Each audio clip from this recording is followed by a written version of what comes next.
On behalf of the Stanton Distinguished Leader Series, there's a lot of excitement in the room. Without further ado, our special guest today, on behalf of the McDonough School of Business, please join me in welcoming. We are excited to welcome. I would like to welcome you. Hello, I'm Dan Stanton, and I want to welcome you to the podcast edition of the Stanton Distinguished Leader Series presented by Georgetown University's McDonough School of Business. For almost a decade, the Distinguished Leader Series has invited renowned leaders to share their unique experiences with Georgetown students and alumni. And it's our hope that this podcast edition allows a new audience to benefit from these discussions about leadership in an ever-changing world. My wife Mary and I funded this series with the hope of inspiring tomorrow's leaders at Georgetown University and beyond. Please enjoy.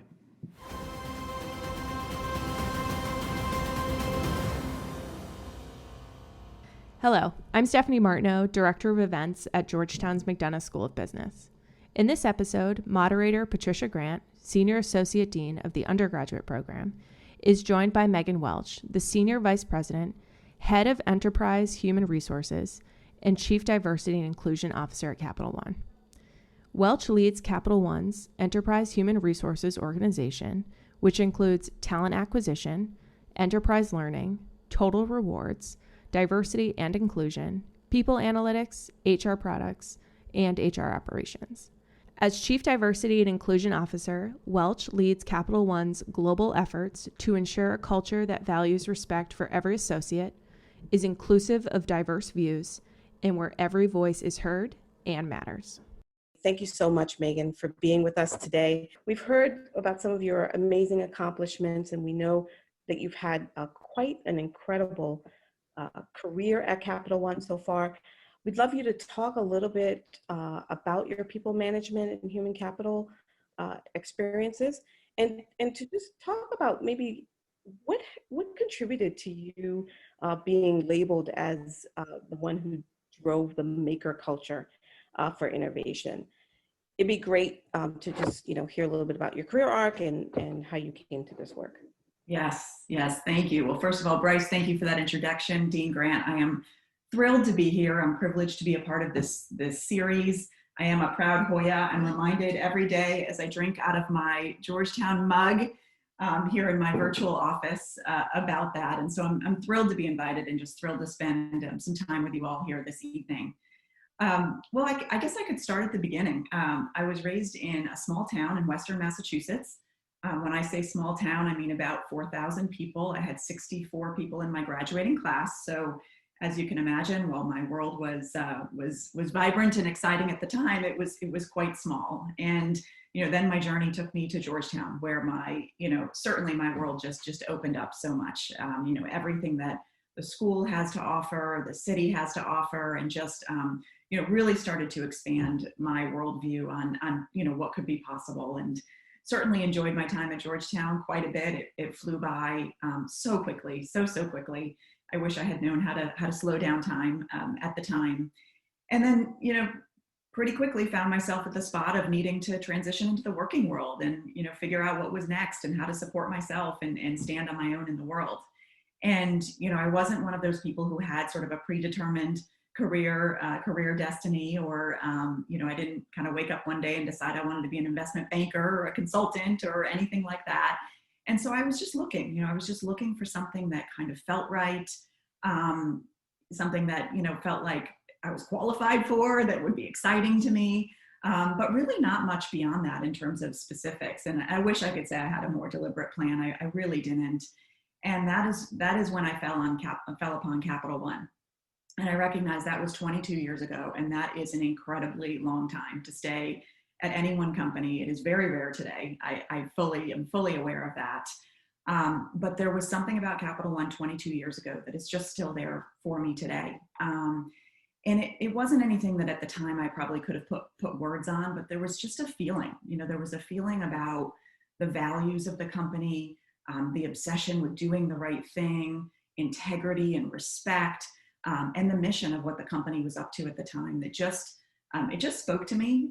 Again, not about a specific role or a specific job, but just, this is the kind of place that I want to be. And this is the kind of, culture that I want to help shape and also to shape me and continue my growth journey. So, never, ever did I imagine that 22 years later, I would be, in this same spot. And that's something I think about all the time and make sure that I'm, always challenging myself and, that I'm comfortable with a very, very long career at a single company. And, every time I think about that, Capital One just continues to kind of check all the boxes for me. And in a lot of ways, Bryce described what I do today. So I've had a very long career and always in HR, always focused on people and culture and diversity and inclusion and, helping others succeed. That's been, something that I've been so passionate about for so long. And today I lead our enterprise HR team, which if you think about that, it's all of the products and the programs and everything that we do to support our customers who are the 50,000 employees of Capital One, to help them be great and achieve their goals and support their families and everything that we do in support of our employees. And I also serve as Capital One's Chief Diversity and Inclusion and Belonging Officer. And that's what we call it, diversity, inclusion, belonging. It's a mouthful, but each one of those words is really important. And, I mentioned earlier that I probably couldn't have put a word to the feeling that I had when I, first started working at Capital One, but I think that feeling was belonging. I think I did feel like it was a place where, I could be myself, I could, bring my full self to work, and really be who I was, and that I would be accepted for that. And so, when you talk about an arc, the fact that, coming back to this point, I get to focus on something like belonging all the time and really trying to create that experience for everyone who chooses to join, to join this company. I just consider it a real privilege. So, that brings me to where I am today in terms of focusing on diversity, inclusion, and belonging. We're going to have a very rich conversation about all of that, the arc that you're starting to unfold for us. And I'm curious if you can reflect a little bit on the Business Roundtable and their reliance and focus on stakeholder value. What do you think the role of corporations is in creating value, perhaps using diversity, inclusion, and belonging as it is at Capital One? What do you think the role of corporations is? Yes, this is such a rich question, and I think it's evolved so much. I mean, for so many years, I can remember being at Georgetown in econ studying, Milton Friedman and the shareholder theory, and that the role of a corporation was to maximize returns to shareholders. And, that was the sole goal of a corporation. And then it was the shareholders, decision to, decide what kind of social impact they wanted to have with those returns. And, I think for many years, many corporations operated that way. And what I love over the last, decade or so is this shift towards corporations really being responsible and accountable for driving change, having social, having impact in society. And, you referenced the Business Roundtable last year, ultimately coming out with a very, an updated declaration. It was just August of 2019, which seems like it was so long ago in this COVID year. I'm sure we'll get to that in a minute. But just about a year ago to really declare that, companies have many, many stakeholders, and it is a company's responsibility to balance all of those, right? Employees, customers, communities, shareholders as well. And that, it is not about optimizing for any one of those. It's about, creating greater good by balancing, all of those things at the same time. So I really feel like expectations for companies have changed dramatically. We see it in our own consumer behavior. I'm sure all of you, share this, right? You don't want to buy a product from a company that you don't think is a good company doing good for the world, right? You don't want to advocate for those kinds of companies. So, the expectations, I think, are just in a really different place today. And frankly, for the good. Corporations, corporate America is incredibly powerful. We have a ton of resources behind us, and we absolutely should, have that kind of impact and positive change in in the world. You mentioned diversity, inclusion, and belonging, and equity as an example of that. Absolutely. This is not just about, how are we bringing in talent to support our own business? It's about how are we, growing pools of talent? How are we helping more and more, young students have access to education and resources and leveling the playing field as it comes to that access? There's so much that we can do, and we do in investing in so many different programs in the community aimed at workforce development. That's a huge area of focus for us. And I think corporations can make the difference. I think corporations can drive change in these really important times. Also just when we look at what's been going on in 2020, I mean, 2020 has been quite a year for so many reasons. And, not the least of which is the senseless killings of, individuals, Black individuals like George Floyd and Ahmaud Arbery and Breonna Taylor. And not that unfortunately, those tragedies are not new, but the reckoning that came with that and the allyship that came with that. And so much of that is turning to corporate America to say, what are you doing about this, right? It's not just looking at the sort of conventional institutions to sort of drive change and laws, et cetera. It really is about, how can companies drive and have an impact in these areas. So, I think the name of the game has certainly changed, and that's one of the reasons why I'm proud to be a part of the company that has always considered that to be a part of our mission and a part of what we do. You mentioned change, and I think we should go there and just sort of talk a little bit more about how change is driven at Capital One, in this current moment of multiple pandemics. As folks talk about it, the shifts in the world economically, and in terms of just how we even work, right? What role do you think Capital One needs to play in creating that next normal? Yes. Gosh, I never would have imagined that we would still be sitting here engaging in a series like this virtually, when this sort of all really started back, in the early part of the year. At the same, and it has been absolutely tragic what has gone on in our country and the lives that have been lost and the lives that have been altered due to COVID. But I do always look for COVID silver linings. I mentioned that as we were starting our call here today. And, I think that in some ways COVID has been sort of a great unifier.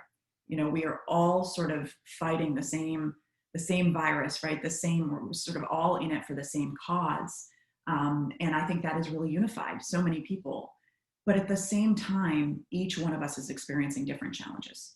We know that COVID has impacted our Black and Brown communities in this country more than our white communities, right? How do we acknowledge that? How do we stare at that reality? How do we support, how do we support everyone through this, through this challenge? We know that virtual, right? Working virtually, attending school virtually, all of that is extremely challenging for very different reasons, almost, unique to your individual circumstances. And so for me, one of the things that I've taken away from this is the value of empathy, right? And not just assuming because we're all in COVID times that we're all experiencing this in the same way. And how do we really reach across, understand, slow down, first of all, slow down to stop and understand, how is this experience impacting you and what challenges are you having? And how can I relate to that? Or how is that very different from what I'm experiencing? And how can we connect on a human level? And so while it's been sort of unifying in the sense that we're all, pointed in the same direction, kind of fighting the same kind of thing, the experience that each of us is having is quite different. And I've just seen overwhelming empathy among, my colleagues and in terms of how we're interacting with each other. And I think we can take that empathy and that understanding and that engagement, into a new normal at an even greater level. The second thing I would say is, we're all like really kind of forced into this, virtual setting, but technology in some ways also, I think, is helping to level the playing field. Access, things like this, right? Limiting some of the barriers to, to reaching out, to engaging. It's not about, who you happen to know or who you happen to run into or, whose office you drop into at work or at school, right? And kind of getting that sort of that level of access or, increased access. It really is all about, kind of unifying and leveling this playing field. We're all in the same situation. We all have the same size little screen on our, on our checkerboard here. And one of the things that we've seen at Capital One that's been so interesting is that one of the things we measure in the diversity and inclusion space is we have an inclusion index that we measure, much like an engagement index or, morale, those kinds of things. And we've actually seen our inclusion numbers at all-time highs. And I believe that it has something to do with this way that we're all working, and we all have the exact same, tools at our disposal and access. So I do think that taking this technology into the future and using forums like this to provide, just much wider and broader reach to people who are interested in engaging, I think that's probably a second thing that I would call out. But first and foremost, it is that empathy.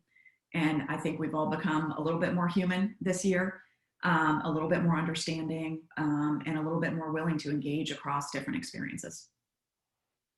Thank you for that. I mean, I think as we're talking about technology and data, and change in the beginning there, if we sort of connect all of those and add the ability to innovate, and as some people talk about pivoting from the pandemic, what are some of the things that you think Capital One is uniquely positioned to do because of those core competencies?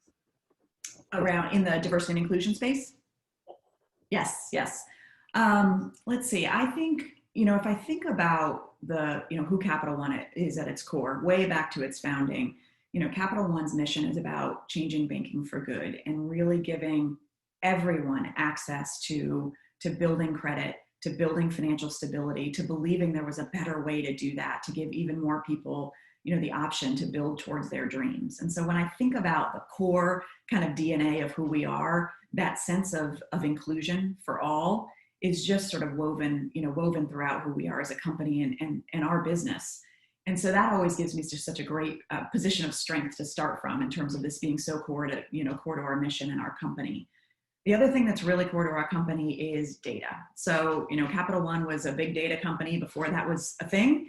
That is what the data and analytics are what enabled us to really, to achieve that mission that I described. And data is a really, really important part of a D&I journey. For too long, I think data has been hidden or not shared transparently. And, we all know that what we measure is what matters, and that's where action happens. So, the first step, we've been on a data transparency journey as it relates to diversity, inclusion, and belonging for a long time. And we continue to push ourselves on how can we be more transparent? How can we share more about what's happening, about both what we're proud of, but also where we know we have areas for improvement. We are not alone in that. Every corporation in America has areas for improvement as it relates to representation of people of color, particularly in executive roles and leadership roles and management roles. So it's okay to share that. It doesn't mean that we're not committed. It doesn't mean that we're not, trying and working hard and constantly, looking for new ways to drive change. So I would say that data is probably the second thing that's, really core to Capital One and also core to this, to this journey. Putting that data out publicly, we've done that for a number of years, and we continue to disclose more and put more layers of our story out there. So I think that is a huge enabler, and really it allows us to compare how we're doing versus, other companies, to see who's doing incredibly well and go figure out what they're doing. I find in the diversity space, the sharing is tremendous. The willingness to share and, not hold anything, too close to the vest. If it's working for one company, it might work for another company. So that would be another one. I do get asked often, what's like the breakthrough innovation in this space? And, I wish I could say there was one thing that was just going to crack the nut. I mean, they're really, I haven't found a single thing, but I do think what's so important is this comes down to individuals, and individuals thriving and feeling like they belong and feeling that they can be successful and feeling that they don't have to cover anything every minute of the day, right? Not just outside of work, but at work. And that experience looks and feels different for everybody. But when you think about a company, I think about a company the size of Capital One with 50,000 employees, that relationship that an individual has with their manager, with their leader, with their executives, right? That's where this difference is made, right? That's what causes someone to want to join a company or stay at a company and build a career and advocate for other talent to come to that company. So, we do look regularly for innovations, and we're always trying out new technologies that can help us get underneath what's going on and get access to new talent and help us understand who's thriving and why, and how we can sort of bring that goodness to others as well. But at the end of the day, it is a unique and sort of individual battle that I think is fought every single day, in an individual's experience at a company. In a time where every day can sort of look like the one before, how do you keep motivated, and what's your go-to practice? I've been thinking a lot. I've been working a lot on focus lately. There are only so many hours in the day. And, especially in this virtual world, that can really creep. I found myself getting online way earlier, staying online way later, just not being able to kind of separate. And I think that's really important. And so I challenge myself a lot to think about, what is it that I'm focused on? And is that something that I uniquely bring value to and I uniquely should be focused on? If not, it's probably an opportunity that I'm taking away from one of my teammates, right? What happens if I challenge, do I really need to work on this right now? Or do I really need to be the one making this decision? Or can I empower someone else to do it? And maybe that's a new or different experience for my team. At the end of the day, as a leader, the most important thing I can do is lead my team and help them be great. And if I'm cluttering up my time with a whole bunch of other things, I'm not focused on that. I'm not focused on giving them the right opportunities, and I'm probably not focused on coaching them as much as I can and really, viewing my role as a coach. So focus has been a huge area of focus for me of late. And so I have a couple of routines. Every morning, my first meeting on Monday morning, I meet with my team of people who keep me organized and keep me on task. And we just align. We align on what is most important this week. Like, what are the things that have to get done? What do we need to do it? Who needs context? How can we really make sure that we're working on the most important things? And then I do like a little mini tune-up on that every morning, just 15 minutes. I just sort of reflect a little bit on, did I work on the most important stuff yesterday? Did I make progress? Did I move the really big balls forward? If not, what do I need to do differently today? And then I kind of set my course for the day. It's hard, sometimes you just want to jump right into it, or your first meeting is at 8 o'clock or 9 o'clock. And that's when you want, when you're tempted to start your day. But I've found if I carve out just a few minutes to sort of take a breath, center myself, and think about what is most important today, then, I end up being much more productive, give all the right people the right opportunities, and have a bigger impact. So focus has been my, my big goal this year. That's a really great one. Thank you for that. I won't make a bad joke about 2020. Okay. So there's some really great questions that have come in. And the first I'd like to ask is around what Capital One is doing to educate its employees, especially leadership, around how they appear in the world and individual intercultural competence, for instance. Yes, excellent question. So, we've had a training agenda for many, many years. We do training on unconscious bias and all sorts of different frameworks and models for how to, how to be an inclusive leader and how to build culture. But I will say, with what has gone on in 2020, it really gave us reason to pause and stare hard at that agenda and think deeply about whether we were really hitting at the core of the topics that really help, transformation from the inside out. And what we realized is we were not really offering curricula on systemic racism in the US and where those constructs come from and what is the history and what does that mean today? And not in a way of judgment or shame, but in a way of, like I said before, knowing, right? Knowing so I can, so that I as a leader can do something about it. So, while we've been invested and had a very thorough and robust training agenda for a long time, that was the piece that really felt missing. And so we are working right now actually to implement that training for all of the executives of Capital One. It will be a really significant undertaking, and we'll be launching that before the end of the year. So I'm really excited. I think it's a different way to tackle this than we probably have in the past, and that perhaps many corporations have as well. So your answer to this next question may in fact be what you just shared, but what are some of the most innovative programs you've seen in corporate DEI? As a consultant, we've seen so many VPs of DEI hired, but the company doesn't know where to start. Where are you seeing traction and where are you seeing innovation? Yeah. I mean, I think I'll tackle the where to start point first, and I'm sure lots of people on the call would have thoughts on this, but it has to start at the top. This has to be a core value of the company. The leadership team, the executive team of the company has to be behind this. And I think that is the way. There's lots of change that can be driven, at different levels in the organization, no doubt. But I think that is the way to, just absolutely ensure success. As far as innovation, there are some interesting technologies that are, there's no shortage of technology that is kind of exploding in this space. And I think, a lot of times we look at traditional metrics like representation or hiring or retention, right? Kind of the end result metric.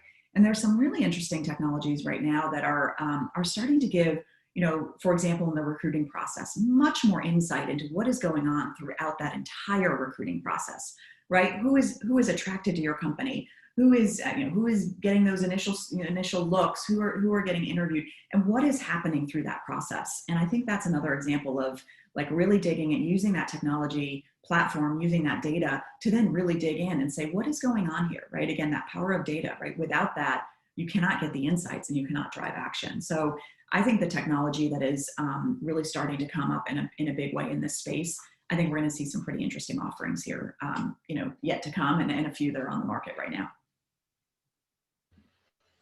Excellent. Can you speak to how Capital One is leveraging equity to create a sense of belonging with employees and clients?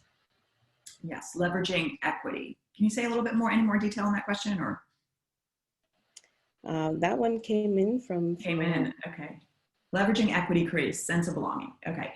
Well, I can talk a little bit about, how we think about belonging. And, for a long time, this work was called diversity, and then it was called diversity and inclusion, and now it's diversity, inclusion, and belonging. And, maybe at some point we'll add a fourth word on there. I think it'll get a little bit of a mouthful at some point. But, yes, it is important to have a diverse workforce at a company. If you think about, for example, at Capital One, we have about, 65 million customers, 65, 70 million customers. We have to represent those customers. We're making incredibly important decisions in an industry like financial services. And if we don't understand and the experience of our customers and reflect our customers, right, there's no way we can make the very best decisions for them. So, diversity is incredibly important.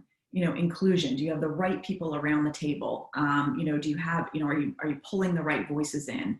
As your decision making, are you staring at who is around this table, but more importantly, who is not around this table, and how do we bring everybody together? But that belonging is about, when I'm at that table or when I'm in that meeting, do I feel that I can be myself? I can say what I'm really thinking, or am I constantly having this sort of other layer of thinking of, can I really say that? What are they going to think about me? If my idea is not accepted, is it because it wasn't a good idea, or is it because of the color of my skin or my sexual orientation or my gender, right? And so, just to be able to shed all of that and be, truly authentic and frankly be celebrated for that.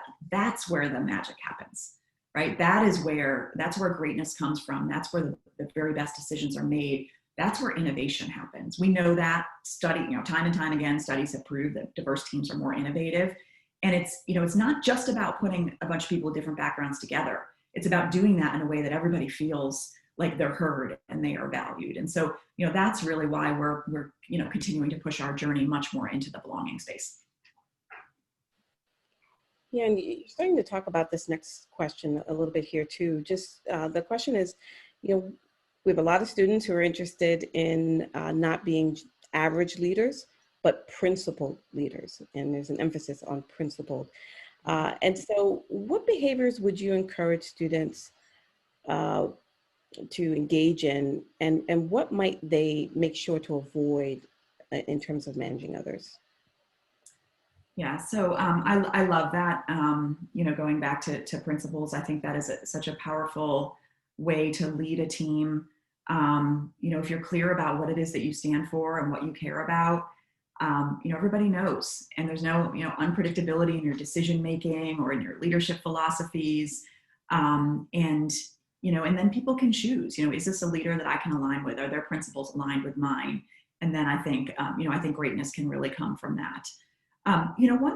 One bit of advice that I would have is, as many of you will, soon or, in the next couple of years set off and, figure out what's next in life. And, I think many of you will choose to work for large companies or, a company like Capital One or so many options that are out there.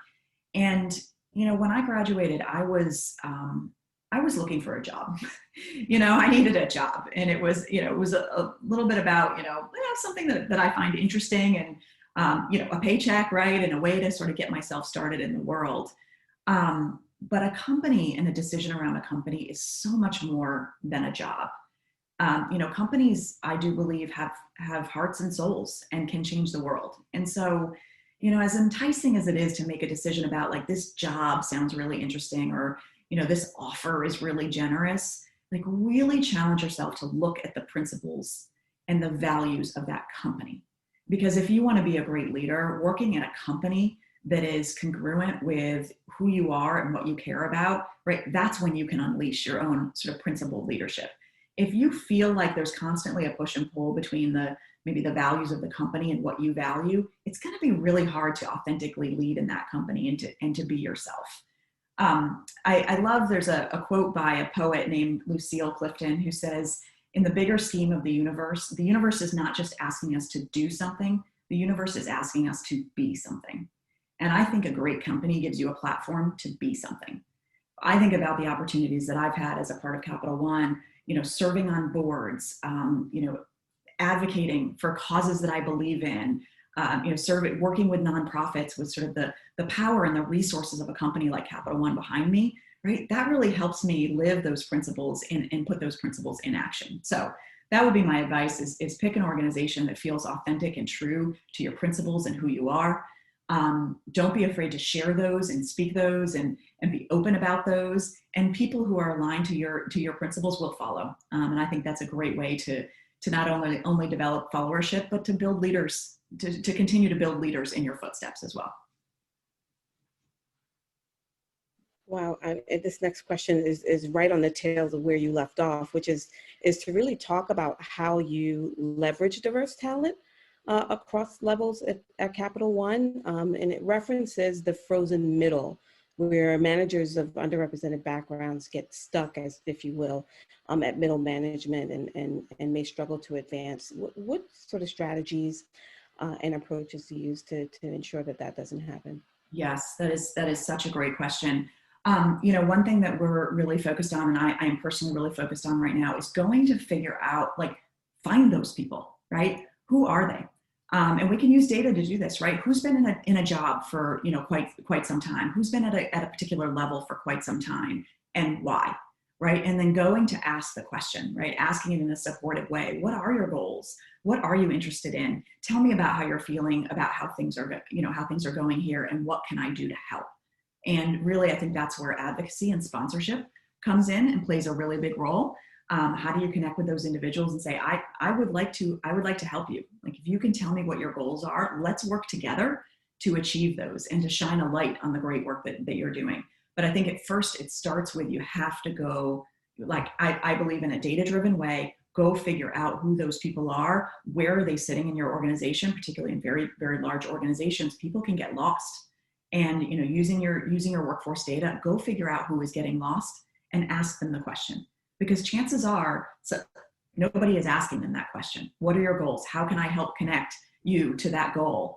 Someone is not asking that question, and or those individuals are not feeling comfortable advocating for themselves because potentially they don't feel like they will be heard or respected or valued or like they belong. So that would be my advice, is you have to seek it out. It also goes back to my one individual at a time, one connection at a time.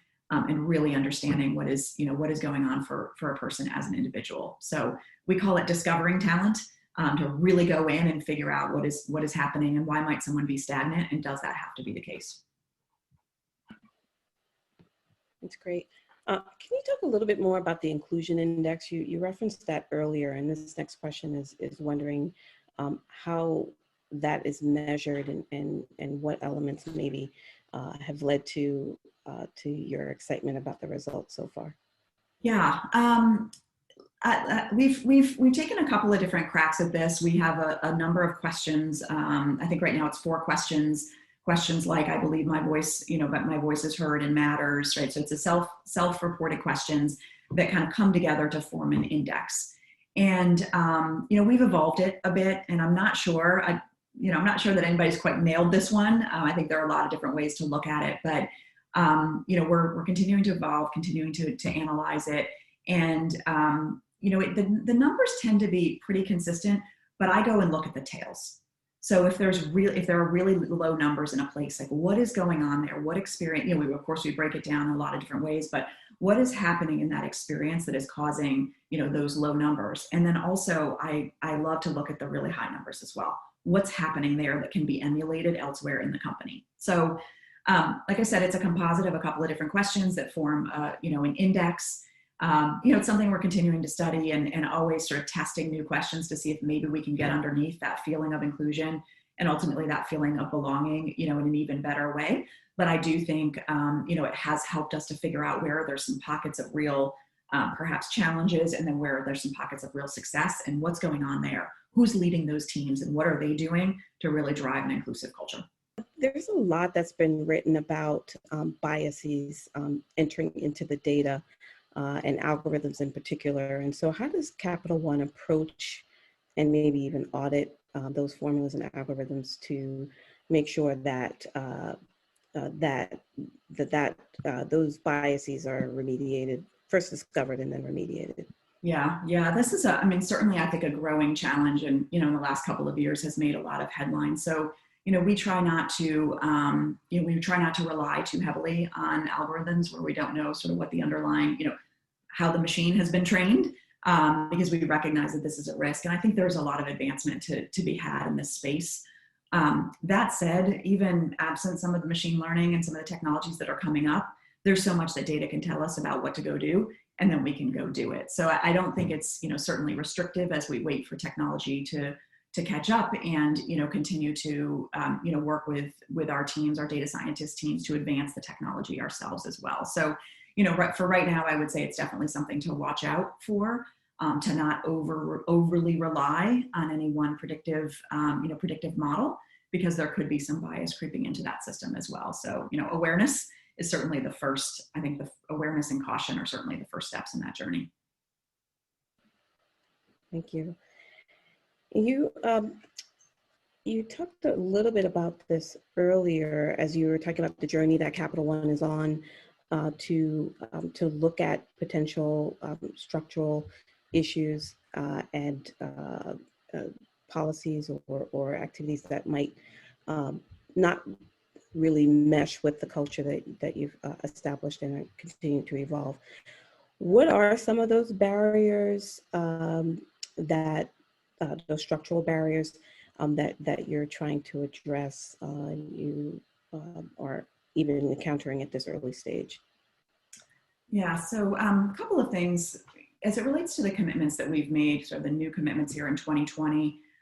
We absolutely know we need to drive diverse representation into leadership, and specifically for Black and Latinx executives.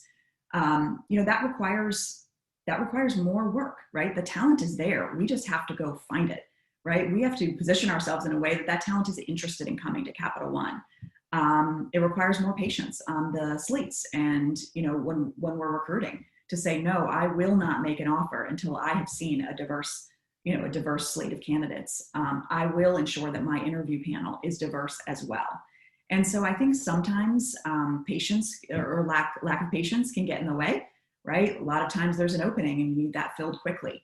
So how do we really get way out ahead of those needs and ensure that we're being incredibly patient and working really hard to make sure that we have the most diverse slate, and that in the end, the most qualified talent wins and moves forward in that process, but that we had a diverse pool that we were selecting from. So I think human behavior around patience and commitment is, one of those challenges that we've seen.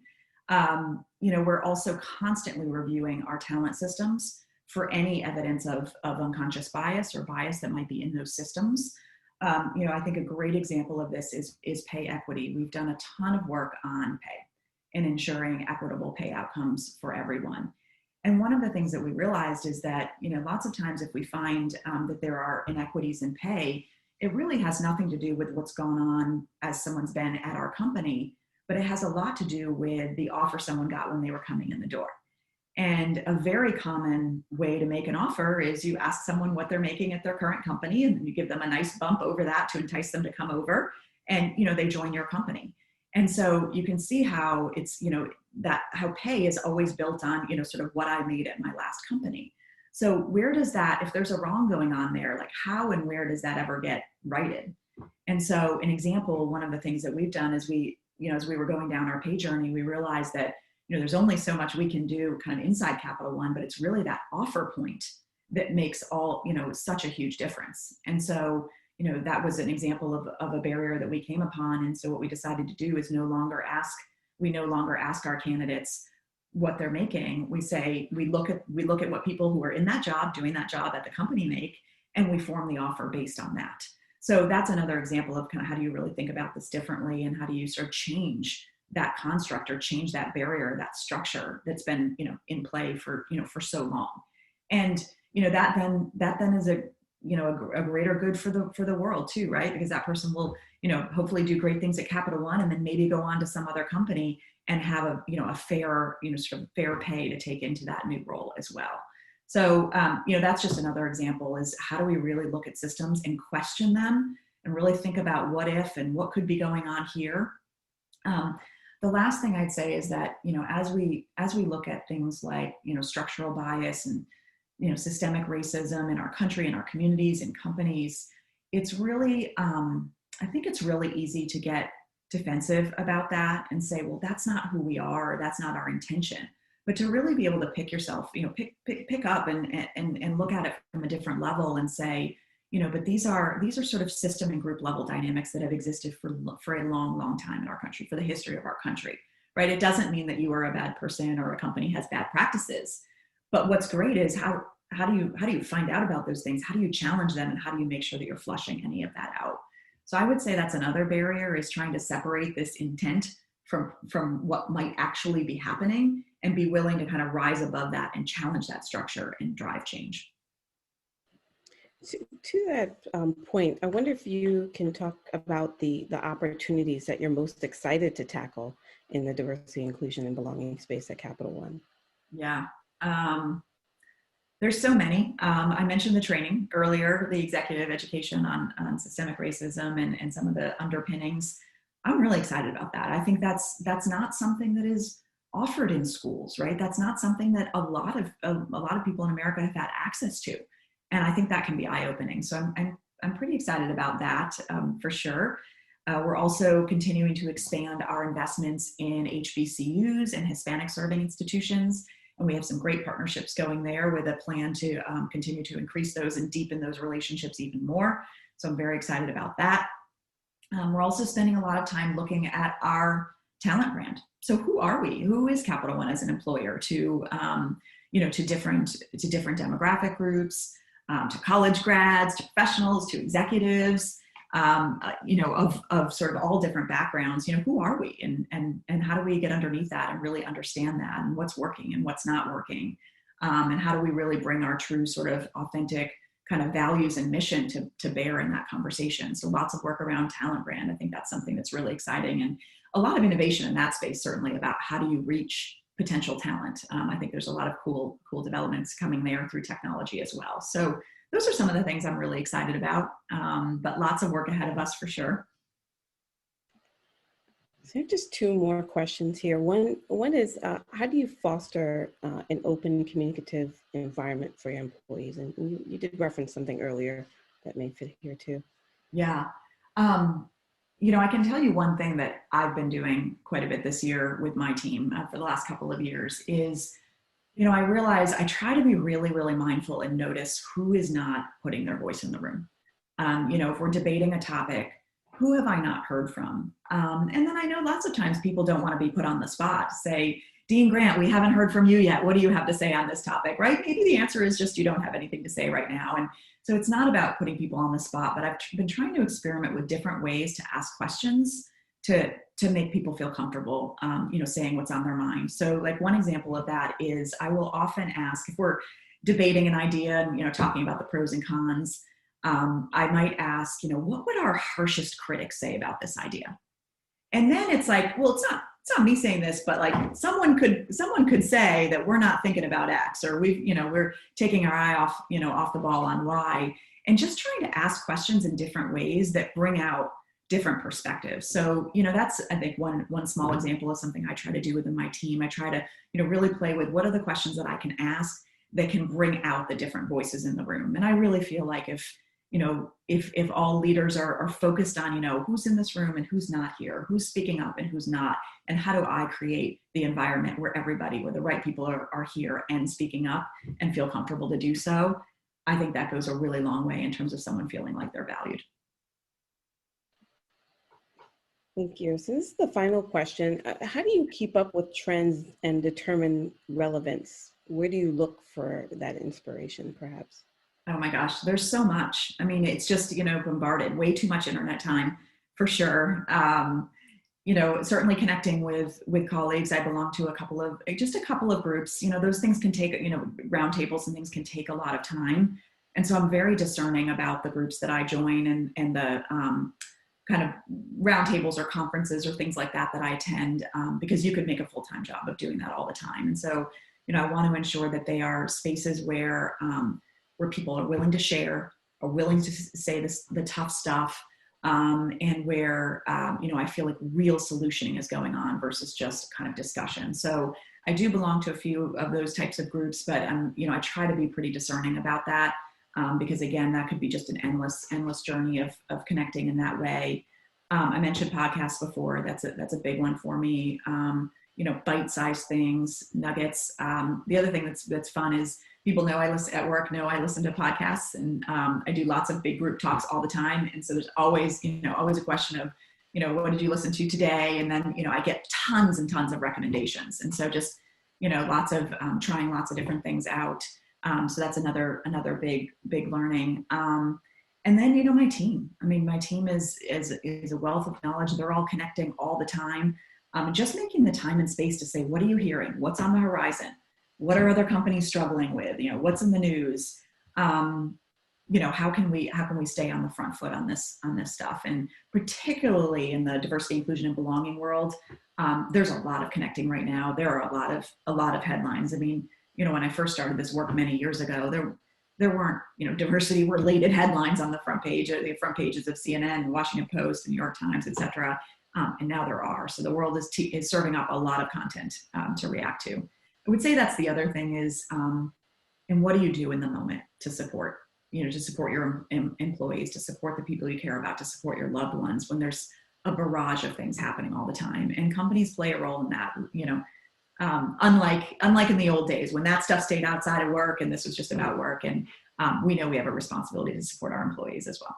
Well, that's fantastic. I think we'll end there, Meghan, and just thank you for joining us for this Stanton lecture. This has just been a tremendous opportunity and window into not only what Capital One is doing in diversity, inclusion, and belonging space, but the ways in which all of us can be inspired to embrace our Jesuit values and to think about what we can do to make a difference in the world, and in particular around diversity, inclusion, and belonging in our own journey here at Georgetown McDonough. So thank you so much for your time. Thank you for your insights.